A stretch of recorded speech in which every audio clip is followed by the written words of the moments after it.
Subscribe to our YouTube channel and press the bell icon to get the latest updates. Hi friends, welcome to my video column, and today we are going to talk about the relationship between the RSS and the Congress leadership, or the RSS and the Congress party. We are talking about it because the Congress Vice President Rahul Gandhi, he has again attacked RSS in a tweet on March 25th. So we are going to try and take a look at the history of relationship between the RSS and the Congress. So we'll start with 1963 when Pandit Jawaharlal Nehru, he had invited an RSS contingent to participate in the Republic Day parade in Delhi at that time.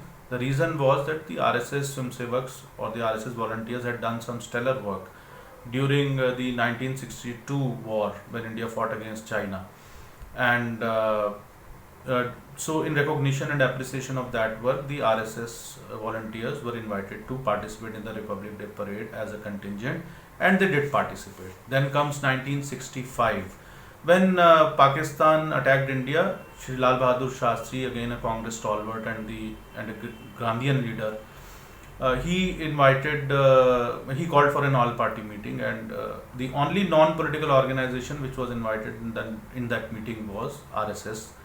And the RSS Sarsang Chalak at that time, MS Golwalkar, also known as Guruji, he participated in that meeting. Then comes 1970. We all know about this famous Vivekanand Rock Memorial. It was built during 1960s and it was inaugurated on September 2, 1970. And it was inaugurated by the then President of India, Shri V.V. Giri. And later on, the Prime Minister of India at that time, Shrimati Indira Gandhi, also visited Vivekanand Rock Memorial. Now this Vivekanand Rock Memorial was actually built under the guidance and supervision of no one else but an RSS Pracharak, Shri Eknath Ranade ji. He was also the Sarkarewa of RSS till early 1960s when he took up this Vivekanand Rock Memorial project, and it took almost 7-8 years to build that. And when Shrimati Indira Gandhi, the then Prime Minister, visited Vivekanand Rock Memorial, she commented during her visit, "It is a moving experience to come to Kanyakumari and see how the faith of thousands in Swami Vivekanand's message has made possible this memorial. May it inspire all who visit it and give them the courage to live up to Swamiji's great and timeless teachings." Now, everybody knew at that time, it was a public knowledge, that Shri Eknath Ranade ji, an RSS Pracharak and a former RSS functionary, so he is the one who is driving this whole campaign. But Prime Minister Indira Gandhi went there. She was heading a Congress government. The President of India, Shri V.V. Giri, also went there. So this is what happened in 1970. Then in early 1980s, a massive anti-conversion movement was launched all over India. One of the driving forces behind this movement was none else but RSS. The trigger for this movement was an incident which had happened in Tamil Nadu at a place called Meenakshipuram, where a large number of Dalits had converted into Islam. So an organization by the name of Virat Hindu Samaj was set up to spearhead this anti-conversion campaign, and Dr. Karan Singh, senior Congress leader, he was appointed as the president of this Virat Hindu Samaj, and Shri Ashok Singhal, the RSS Pracharak, who was the Delhi Prant RSS Pracharak at that time, a full-time worker. Pracharak is a full-time worker.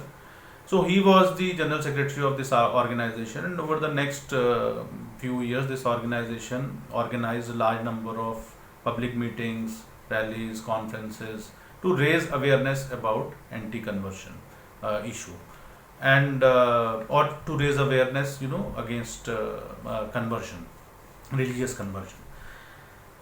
Now, when we are talking about this Virat Hindu Samaj and Shri Ashok Singhal, we also know that Shri Ashok Singhal later on played a very important role in the Ram Janmabhoomi movement. Now, coming to Ram Janmabhoomi movement, interestingly, it was another Congress leader, Shri Daud Dayal Khanna, who actually triggered this movement in early 1980s. In 1983, a public meeting was organized at Muzaffarnagar in Uttar Pradesh, and Shri Daud Dayal Khanna spoke there, and he was the first one to in that era, he was the first one to raise this issue of not only Ayodhya but Ayodhya, Mathura, and Kashi, that is Banaras. That the Hindu temples which were destroyed there, they should be restored to their original status. And then Ram Janmabhoomi Mukti Yagya Samiti was set up to spearhead this movement, and Shri Dawood Dayal Khanna became its first general secretary. Shri Dawood Dayal Khanna was a member, was a veteran Congress leader. He was a member of the Chandrabhanu Gupta cabinet in 1960s. So this is just a small glimpse of the relationship between the RSS and the Congress. And interestingly, while Rahul Gandhi has been attacking RSS all the time, the RSS has never responded to it.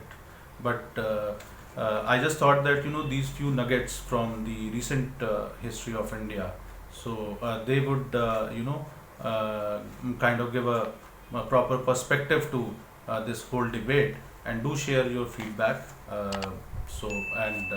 Thank you very much.